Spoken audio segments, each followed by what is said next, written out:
मकान के छत पर खड़े हो जाओगे तो तुम्हें मकान दिखाई देगा क्या? आपका खुद का मकान? जम के तो बोलो, जितने लोग आस्था पर कथा सुन रहे हो और फेसबुक यूट्यूब पर श्रवण कर रहे हो, अगर आप छत पर खड़े हो गए, अपने घर की छत पर खड़े हो गए और अपने घर की छत पर खड़े होकर क्या आप मकान देख सकते हो सामने से? नहीं देख पाओ।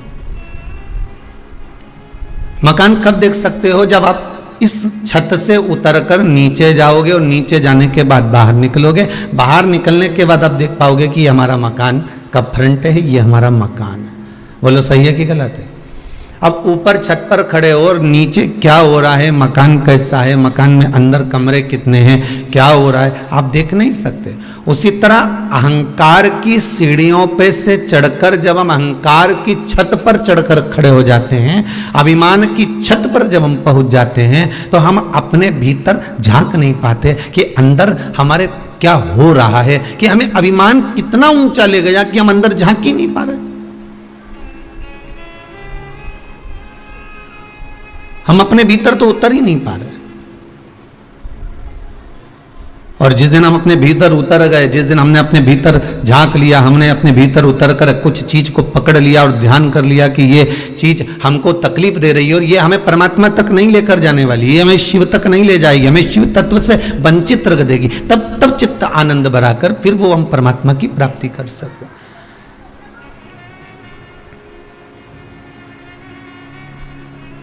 अपने भीतर के हमने अवगुण नहीं देखे हैं, हम अपने भीतर के अवगुण नहीं देख पा रहे।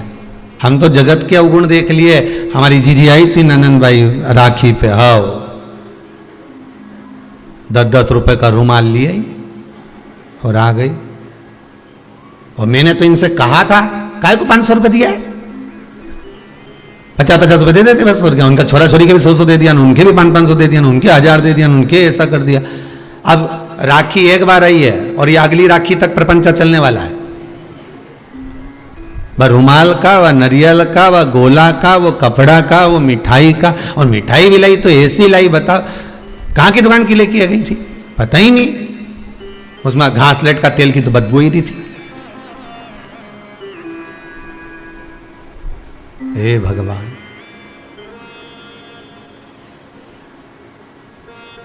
अब वो तो आई तो रुमाल भी लाई, नारियल का गोला भी लाई ने, श्रीफल भी लाई ने, नारियल के साथ में राखी भी लाई और मिठाई भी लाई। अब तुमने क्या करा?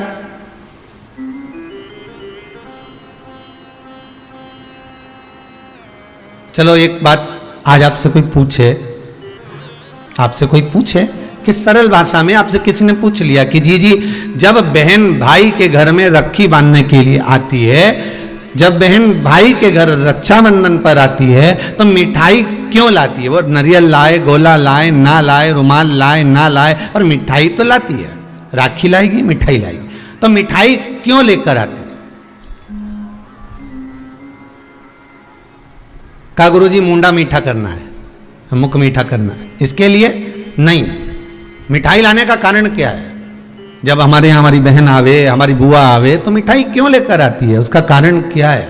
ये तो अब पकवान अब हो गए कि आप लड्डू ला रहे हो ने, पेड़ा ला रहे हो। पहले तो घर से बना कर ले जाती थी, हलवा बना कर ले गई, सीरा बना के ले गई, घर का लड्डू बना के ले गई, नहीं तो गुड़ की खोड़ी बना कर ले जाती थी, है कुछ ना कुछ लेकर चली। तो अर्थात शास्त्र कहता है कि आखिर मीठा क्यों लेकर आई, उसका कारण क्या है? मिठाई क्यों लेकर आई है बहन? बहन मिठाई जो लाई है वो भाई को खिलाने के लिए लाई है, पर मिठाई लेकर जो अंदर प्रवेश करी है उसका कारण केवल मुख मीठा कराना नहीं है। उसका कारण केवल एक है कि जैसे जीजी मिठाई लेकर आपके घर में पहुंची है, वो भाभी को, वो भैया को, वो अपने घर के एक एक बंधु को, एक एक भतीजे को ये दर्शाना चाहती है कि जब तक बहन तुम्हारे यहाँ रहे तुम्हारे मुख मीठा रहना चाहिए। उसके आने से तुम्हारा मुख भगोने जैसा नहीं होना चाहिए, तपेले जैसा नहीं होना चाहिए, उसका मुख मीठा हो जाए, आपकी वाणी मीठी रहे, आपका हृदय मिष्ठान से परिपूर्ण रहे। और जब मुख मीठा होगा तो जीवन का एक आनंद अपने आप उत्पन्न हो जाएगा। यहाँ मिठाई की मूलता उससे नहीं है, यहाँ मिठाई की मूलता आपकी मिठास से है।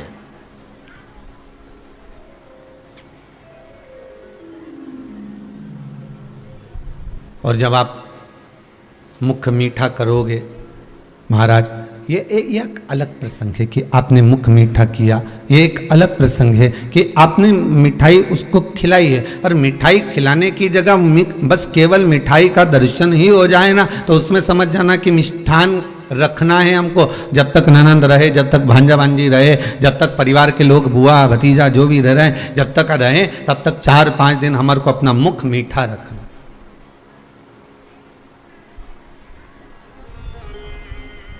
वस्तुओं से रक्षाबंधन का त्योहार नहीं है, वस्तुओं से रक्षाबंधन का कोई उत्सव नहीं है। वस्तुओं से कभी भगवान या प्रेम मिल भी नहीं सकता। उसको मैंने सोना की अंगूठी दिलाई, उसको मैंने ये दिलाया, और आप सोचो कि कुछ दिलाकर अगर आप प्रेम प्राप्त करना चाहोगे तो वो प्रेम नहीं मिलेगा। कुछ देकर अगर प्रेम प्राप्त करना भी चाहा तो वो प्रेम नहीं मिल सकता। उस प्रेम की कोई परिभाषा नहीं।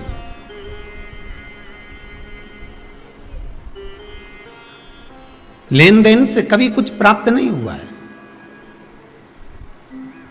प्रेम की परिभाषा है कि हम उससे कुछ प्राप्त ना करें, हम तो केवल अपना हृदय, अपना चित्त, अपनी वृत्ति हम दे दें।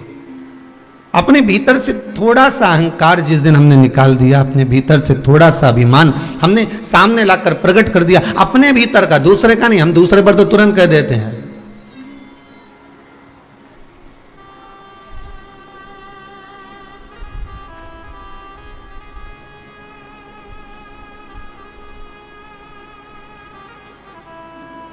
एक कोई व्हाट्सएप पे एक मैसेज था कि दर्पण पर पारा चढ़े तब मुख दिखे, और किसी को मुख दर्पण में देखने का कह दो तो आदमी का पारा चढ़ जाए, व्यक्ति का पारा चढ़। हमने अवगुण बहुत देखे और दुनिया के देखे, पर शिव पुराण कहती है अपने भीतर का अवगुण देखना। अपनी अपनी गलतियों को जरा रोज प्रतिदिन 4-5 गलती रोज निकालो, अपनी प्रतिदिन निकालना अपनी गलती। 5 गलती तो कम से कम रोज की निकालो कि आज मैंने कौन कौन सी गलती करी, आज मैंने उसको अपशब्द कहा, आज मैंने अपने भीतर कल कथा में था कि उपवास अगर करना है, व्रत अगर करना है तो केवल शरीर से नहीं करना, अपने मन से भी हमको व्रत करना कि मैं कुछ गलतियां ना छाट पाऊं, किसी के भीतर कोई ऐसी चीज ना देखूं कि मेरे व्रत खंडित हो जाए।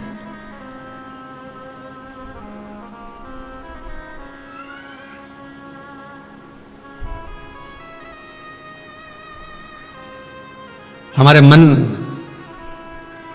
ये चित्त, ये वृत्ति अगर गलत देखेगी तो उपास नहीं हो सकता। व्रत का कोई प्रमाण नहीं है हमारे। कितना सुंदर कहा है माताओं के लिए भी और पुरुष वर्ग के लिए भी कि जब जब आप किसी व्रत को करते हो, एकादशी का व्रत करो, चाहे प्रदोष का व्रत करो, चाहे पूर्णिमा का व्रत करो, चाहे चतुर्थी का व्रत करो, चाहे तीज का व्रत करो, चाहे हरताली का व्रत करो, छोटी तीज, बड़ी तीज, सतुआ तीज, तुम्हारी मर्जी पड़े, छठ का, आदि जितने भी व्रत बताए, उस व्रत में एक चीज आप किताब में जरूर पढ़ना। आपके पास तो व्रत की किताबें होंगी, उन किताबों में पढ़ना। उसमें लिखा है कि एकादशी का व्रत करो तो रात्रि को जागरण करो। बोलो लिखा कि नहीं लिखा? भगवान का भजन करो। प्रदोष का व्रत करो तो प्रदोष के दिन जागरण करो। पूर्णिमा का व्रत करो तो पूर्णिमा के दिन जागरण करो। हरताली का व्रत करो तो हरताली का जागरण करो। तीज का व्रत करो तो तीज का जागरण करो। क्यों लिखा कि जागरण करो? क्यों लिखा कि भगवत भजन करना है? जिस दिन तुम्हारा व्रत रहे उस दिन तुम्हें भगवत भजन करना, उस दिन रात्रि का जागरण करना। उसमें यह नहीं लिखा कि रात भर आपको भजन, उसमें तो लिख दिया जागरण करना। जागरण का मतलब क्या होता है कि भगवान की भक्ति में डूब जाना, संसार की वस्तुओं में नहीं, आसक्तियों में नहीं, तृष्णा में नहीं, लोभ में नहीं, हमें परमात्मा के चरणों में डूब जाना है। रात्रि भर हमें उसका स्मरण करके सोना है। भले आप आधा घंटा सोएं, ये भी नहीं कहते कि पूरी रात तुम बैठ के मंजीरा बजाओ, सीताराम सीताराम करते और तुम्हारे बस का है भी नहीं जी हो। फालतू की बात हम के भी नहीं और तुम सोचो कि कर लो तो तुम करो भी नहीं हो, कहीं का बोल देते हो। हाँ ये जरूर है कि कहीं का महाराज बोल दे कि बस रात भर मंजीरा बजा के सीताराम कहेगी तो हंडा जरूर निकलेगा, तो तुम जरूर कर लोगे, फिर कर सकते हो। पर वैसे कहीं का कह दे तुमसे कि फिर ये क्रम हो, बहुत मुश्किल।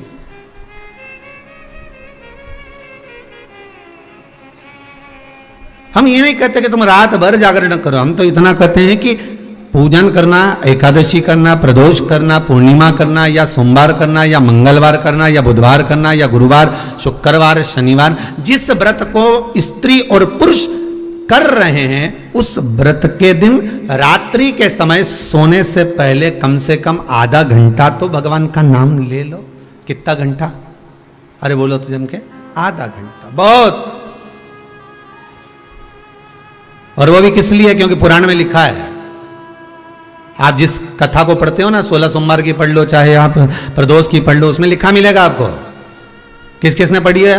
आस्था चैनल पर जितने लोग सुन रहे हैं अपने हृदय पर हाथ रखकर ना कि प्रदोष की कथा अगर आपने पढ़ी होगी, एकादशी की कथा पढ़ी होगी, द्वादशी की जिस भी कथा को आपने पढ़ा होगा, सोमवार, मंगल, बुध, गुरु, शुक्र, शनि, उसमें लिखा है रात्रि का जागरण करो। जागरण हम ये नहीं कहते कि पूरी रात करो, आप तो बस केवल आधा घंटा भी कर लोगे ना तो भगवान स्वीकार कर लेगा। पर काय से करना जागरण? शरीर से नहीं। काय से करना? निर्मल मन सो मोहि पावा, मोहि छल छिद्र कपट ना भावा। मन से करिए। हम भगवान को दुनिया की सारी वस्तु देते हैं पर भगवान को हम मन नहीं दे पाते। मंदिर में खड़े होकर भी हमको बेटा बेटी से बात करे, पत्नी पति को फोन लगाए, पति पत्नी को फोन लगाए, सास बहू को लगाए, बहू सास को लगाए, भतीजा भतीजी को लगाए, बहन भाई को लगाए, तो भी मंदिर में पूजन कर रही है और फोन आ गया तो भी कह देगी मुझे तेरी बड़ी याद आ रही हो। अब भगवान के चरणों में बैठी भगवान की पूजन कर रही, भगवान की अर्चना कर रही, भगवान से निवेदन कर रही और फोन लगाकर दूसरे से करे कि मुझे तेरी याद आ रही, तो भगवान को कितना बुरा लगेगा? कितना बुरा लगेगा कि बेटी मेरे पास में है। अरे पति पत्नी दोनों साथ में बैठे हुए हैं और दोनों आज विचार कर बैठे हैं कि अपन दोनों बात करेंगे, और इतने में पत्नी ले और व्हाट्सएप खोल के बैठ जाए, मोबाइल लेके बैठ जाए, या पति मोबाइल लेकर बैठ जाए, तो पत्नी को बुरा लगेगा कि नहीं लगेगा? अरे ईमानदारी से तो बोलो, लगेगा ना। और अगर पत्नी व्हाट्सएप चला रही है, पत्नी अगर मोबाइल चला रही है तो पति को बुरा लगेगा। उसी तरह तुम परमात्मा के पास जाकर अगर बैठे हो, मेरे शंकर के पास जाकर बैठे हो, मेरे ओघड़दानी शिव के पास में जाकर बैठे हो, तो जितनी देर तुम शंकर के पास में बैठे हो उतनी देर तुम्हारा मोबाइल से मतलब है तुम्हारा मन कहीं और नहीं जाना चाहिए, उतनी देर तुम्हारा चित्त, तुम्हारी वृत्ति, तुम्हारा मन परमात्मा में लगा होना चाहिए। फिर देखो भगवान तुम्हारे व्रत का फल देता है कि नहीं देता, फिर देखो भगवान तुम्हें फल प्रदान करता है कि नहीं करता। फिर आप ये नहीं कहोगे कि मैंने इतने व्रत करे और भगवान ने नहीं सुने, फिर भगवान सुनेगा। भगवान कहते हैं कि व्रत तो करती है पर मन नहीं लगाती है, भोग तो लगाती है पर भाव से नहीं जिमाती है।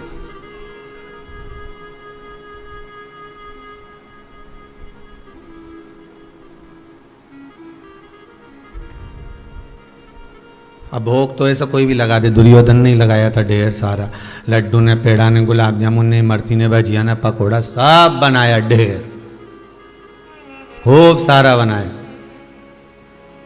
पर अब ढेर तो बनाया पर भगवान के भाव से बुलाया।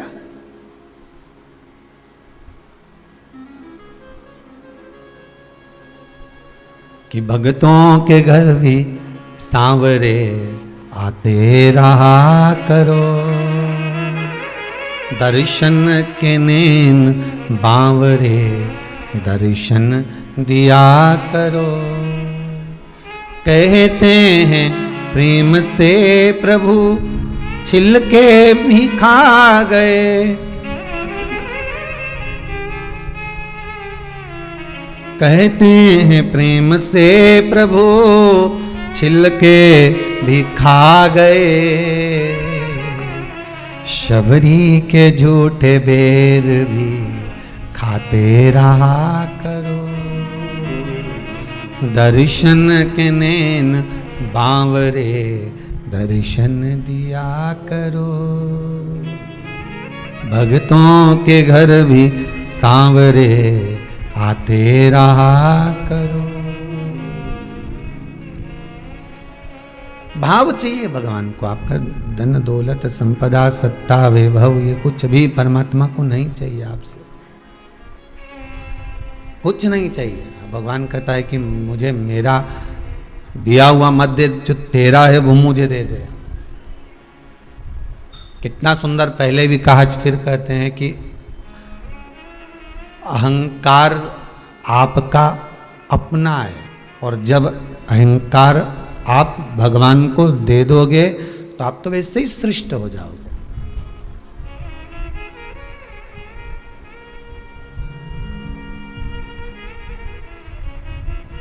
एक संत ने बड़ी सुंदर बात की। एक बहुत सुंदर बहुत सुंदर वैश्या, बहुत सुंदर, अति रमणीय, बड़ी सुंदर,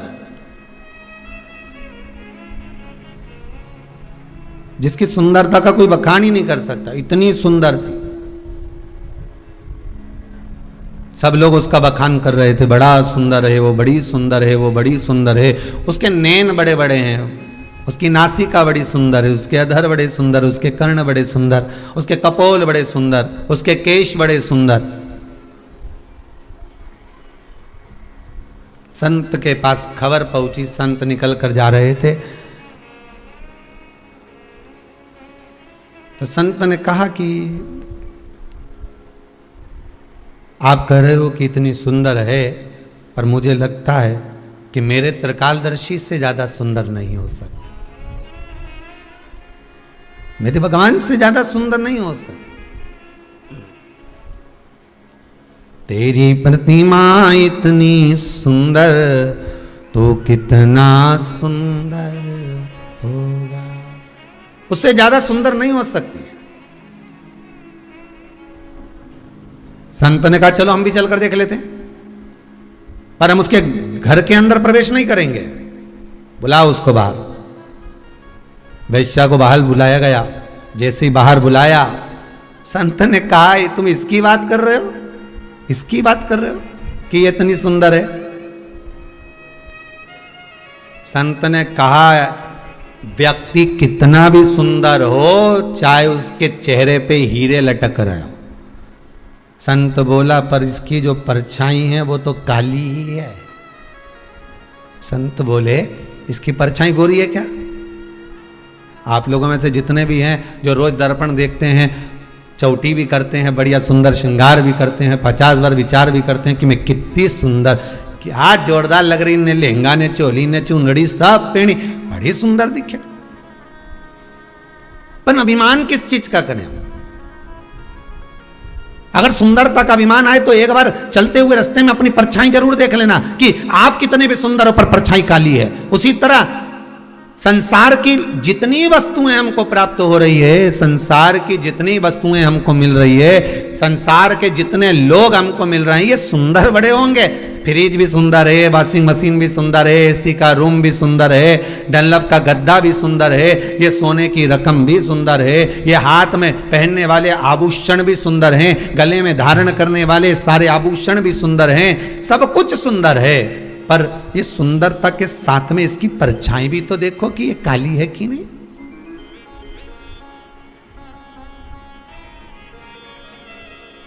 इस सुंदरता में दुख भी है, इसमें कालोच भी है, इसमें परछाई भी है। तो कहा परछाई किसकी नहीं दिखती? एक समय, एक पल, एक घड़ी, एक क्षण प्रतिदिन हर मनुष्य को प्राप्त होता है जिस समय पर मनुष्य की परछाई नहीं दिखती है।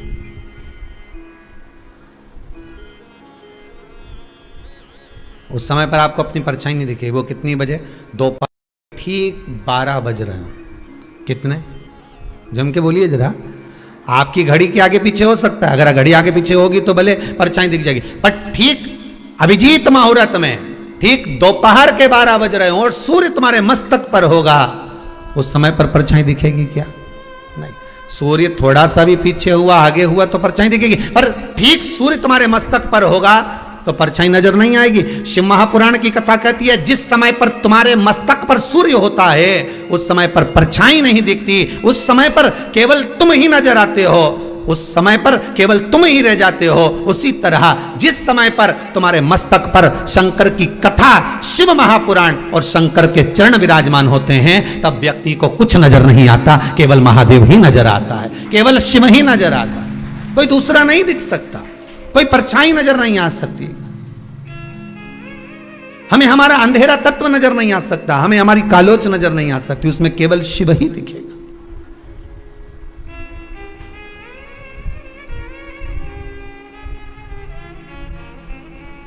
उसके सिवाय कोई दूसरा नजर नहीं आएगा। अगर नजर आएगा तो केवल एक शंकर ही नजर आएगा, केवल एक शिव। उसके सिवाय कुछ नहीं।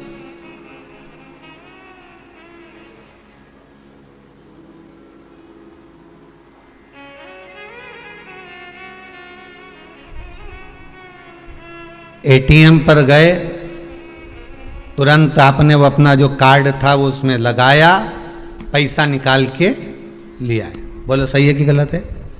गए, कार्ड लगाया, लेकर आ गए। तो कई लोगों ने एक प्रश्न लिखकर भेजा, गुरुदेव भगवान को भी एटीएम जैसा होना चाहिए। जैसे ही हम मंदिर में जाएं, जैसे ही हम भगवान से प्रार्थना करें, जैसे ही हम भगवान से निवेदन करें और भगवान हमारी बात सुन ले, जल्दी से हमारी गोदी भर दे, जल्दी से भगवान हमें धन दे दे, वैभव दे दे, सत्ता दे दे। पर भगवान बहुत धीरे धीरे सुनता है, बहुत धीरे धीरे। कारण क्या है? शिव महापुराण की कथा कहती है, कारण एक है, भगवान देखता सब कुछ है। मेरा मालिक, मेरा दातार, मेरा दयालु, मेरा कृपालु, मेरा दानी दातार देखता सब कुछ है, सब कुछ देखता। पर फैसला देर से देता है। देखता है वो। तुम्हारे केवल है कि 2-4 दिन तुम व्रत कर लो, 2-4 सोमवार के व्रत कर लो, उसमें तुम सोचो कि भगवान हमारी मनोकामना पूर्ण कर दे। कई कई माताएं ऐसी हैं, हर साल संकट सोमवार करती हैं, हर साल 16 सोमवार करती हैं। ना जाने कितनी बार तो उन्होंने लक्ष्मी के व्रत कर लिए, ना जाने कितनी बार सोमवार के व्रत कर लिए, ना जाने कितनी बार उन्होंने कितने व्रत धारण कर लिए। उसके बाद भी माताएं विचार करती है कि अभी तक हमारा ये कार्य क्यों नहीं हुआ। क्योंकि तुम, भगवान सब देख रहा है कि कितना तुमने व्रत करा, कितनी साधना करी, कितनी उपासना करी, पर भगवान उसका फल जो देगा, भगवान जो फल प्रदान करेगा, वो थोड़ा फैसला जो देता है वो थोड़ा रुक कर देता है, आराम से देता है, देख कर देता है कि कितना फल देना है, इसको क्या प्रदान करना है, कैसे प्रदान करना है, कितना देना है, ये भगवान देख लेता।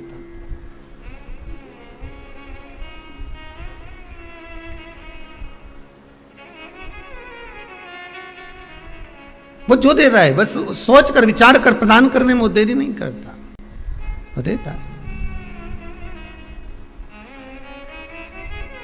भोले नाथ सुनो मेरी अर्जी सुनो त्रिपुरारी, आया आया में शरण तिहारी। भोले नाथ सुनो मेरी अर्जी सुनो त्रिपुरारी, आया आया में शरण तिहारी। भोले नाथ सुनो मेरी बिनती सुनो त्रिपुरारी, आया आया शरण तिहारी। सब गाइए प्रेम से, आनंद से।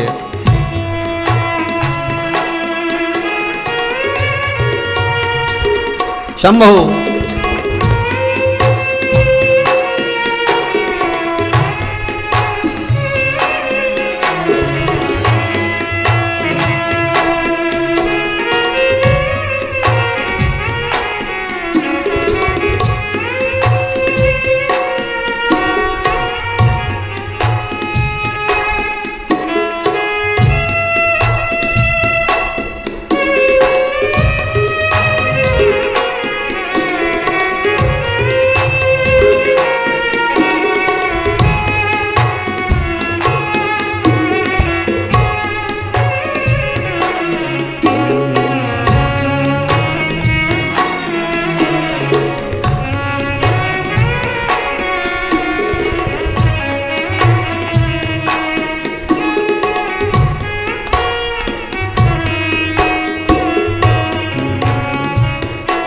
कैसे मंदिर में पहुँचा स्वामी, कैसे द्वारे पे आया अंतर्यामी। कैसे मंदिर में पहुँचा स्वामी, कैसे द्वारे पे आया अंतर्यामी। लड़खड़ा में रहा घबरा में रहा त्रिपुरारी। आया आया मैं शरण तिहारी। भोलेनाथ सुनो मेरी अर्जी सुनो त्रिपुरारी। आया आया मैं शरण तिहारी। आया आया मैं शरण तिहारी। आया आया मैं शरण तिहारी।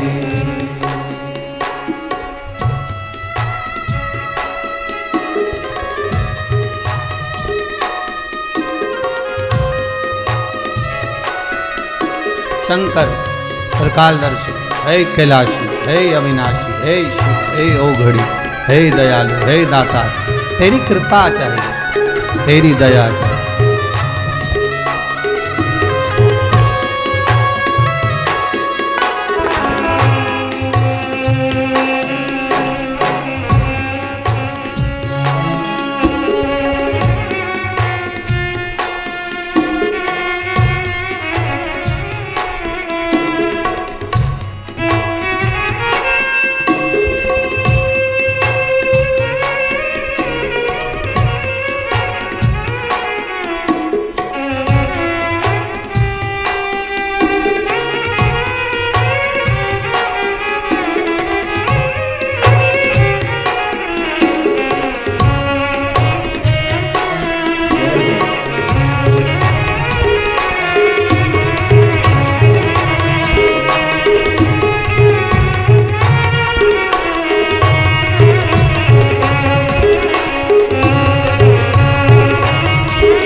रोग कष्टों ने मुझको है घेरा। हे सहारा मुझको है तेरा। रोग कष्टों ने मुझको है घेरा। हे सहारा मुझको है तेरा। मैं पुकारूं तुझे मैं बुलाऊं तुझे आओ त्रिपुरारी। आया आया मैं शरण तिहारी। भोलेनाथ सुनो मेरी अर्जी सुनो त्रिपुरारी। आया आया भोलेनाथ सुनो मेरी अर्जी सुनो त्रिपुरारी। आया आया मैं शरण तिहारी। भोलेनाथ सुनो मेरी अर्जी सुनो त्रिपुरारी। आया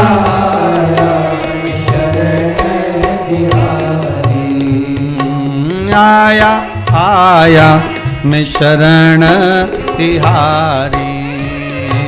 आया आया मैं शरण तिहारी। हे शंकर हे त्रिकालदर्शी हे कैलाशी हे अविनाशी। बस प्रार्थना मेरी ये स्वीकार करिए। मेरी अर्जी केवल इतनी सी है, हे शंकर मैं हृदय से आपको भजूं, इस शरीर के द्वारा नहीं, मन से भजन। अगर शरीर से भजन होता तो ईमानदारी से बोलो, जो आंख से अंधा होता वो भगवान को कैसे प्राप्त करता? बोलो सही है कि गलत है? जो कान से सुनाई नहीं देता तो उसको भगवान मिलता क्या कभी? क्योंकि ये तो कथा ही नहीं सुने, बेड़ा है, तो इसको भगवान कहाँ से मिलेगा? और जिसके हाथ नहीं होंगे उसको भगवान मिलता कि नहीं मिलता? तो कहते इसके तो हाथ ही नहीं, इसने तो सेवा नहीं करी, इसने तो दान नहीं करा, इसने तो पुण्य नहीं करा, तो इसको भगवान कैसे मिलेगा? जो पाँव से विकलांग होता उसको भगवान मिलता क्या? अगर शरीर से भगवान मिलता होता तो भगवान कभी प्राप्त नहीं होता। भगवान तो तुम्हारा हाथ देखे ना पांव देखे ना तुम्हारा ये मुंडा देखे, भगवान कहीं नहीं देखे। भगवान तो एक चीज देखे कि इसका मन कितना क्लीन है, भगवान तो मन देखे। अब तुम भले खजूर वाली बनाओ चाहे इससे वो बक्कल लगाओ, भगवान के कोई फर्क नहीं पड़े तुम्हारा वो खजूर से, और भगवान के कोई नहीं फर्क पड़े तुम्हारा वो बक्कल से। भगवान तो के बक्कल की जगह अक्कल हो तो बात दूसरी है, बाकी भगवान के ये मतलब नहीं कि तुम्हारा बक्कल क्या है खजूर क्या है। भगवान तो केवल देखे निर्मल मन सोई सो मोहि पावा, मोहि छल छिद्र कपट ना भावा। मुझे मन चाहिए तेरा, और हम भगवान को सब कुछ दे देते हैं। ऐसा संसार का कोई मानव नहीं जो भगवान को नहीं देता। कि तिरुपति गए थे, क्या देकर आए? तो क्या हम बाल दिया है, देखे आए कि नहीं आए? अरे बोलो तो सही, गए थे दिया है, ठीक है। तो किसी ने पूछा किसको देकर आए, जम के तो बोलो जरा, किसको दिया? तो कि भगवान के दिया। अच्छा,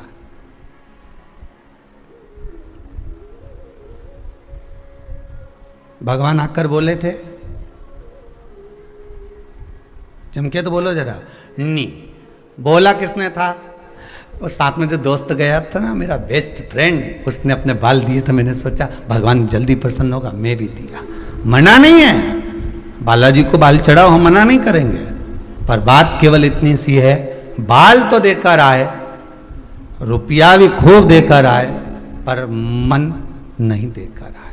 भगवान कहता है मुझे इन सब वस्तुओं से ज्यादा प्रिय है तेरा निर्मल मन, तेरा स्वभाव, तेरा भाव। मुझे दिल चाहिए, बस हृदय चाहिए, और हम वही तो नहीं दे सकते।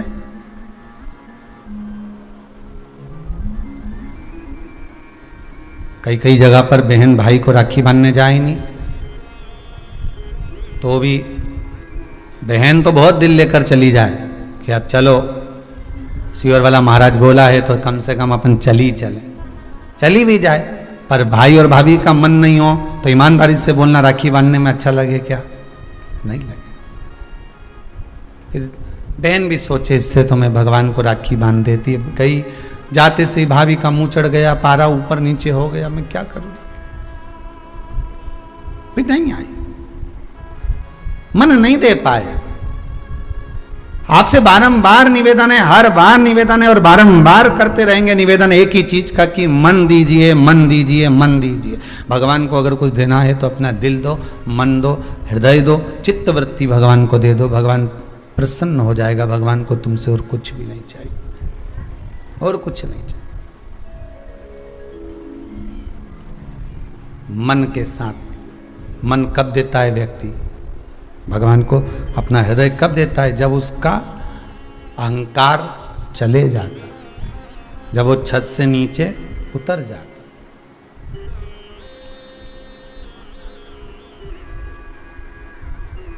बहुत अभिमान है लोगों के, क्या कहें, इतना अहंकार।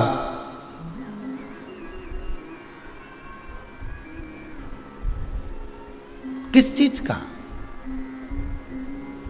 अरे जोर जवानी ढलक जाएगी,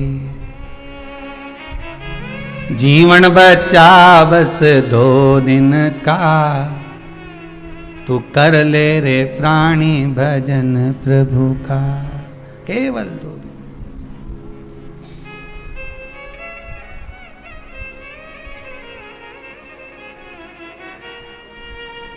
नई नई दुल्हन रहनी तो वो के सब पूछे, छोटी लाड़ी, छोटी दुल्हन, उसके सब पूछे। अब जब वो पुरानी हो जाए तब कोई पूछे? अरे बोलो तो जम के कहीं नहीं पूछे। फिर तो लोग अभी तक नहीं थी ना, तो भोजन का भी पूछा कि छोटी ने खाई कि नहीं खाई, भोजन करा कि नहीं करा। बड़ी हो, जब पुरानी हो जाए तो कोई पूछे कि भोजन करा कि नहीं करा, बल्कि उल्टा इसको पूछना पड़े कि तूने भोजन करा कि नहीं करा। मम्मी जी आपने भोजन करा, काका जी ने भोजन कराया, चाचा जी ने भोजन कराया, फिर इसको पूछना पड़ता उल्टा भोजन कर। नए हो ना तो हो सकता है कि युवानी अवस्था में हो सकता है कि कभी कभी जब अवस्था ऐसी आ जाए, जब धन आसक्ति तृष्णा, जब बहुत सारा वैभव आ जाता है, बहुत सारा धन आ जाता है, बहुत सारी संपदा बढ़ जाती है, तो हो सकता है कि नई नई लाड़ी है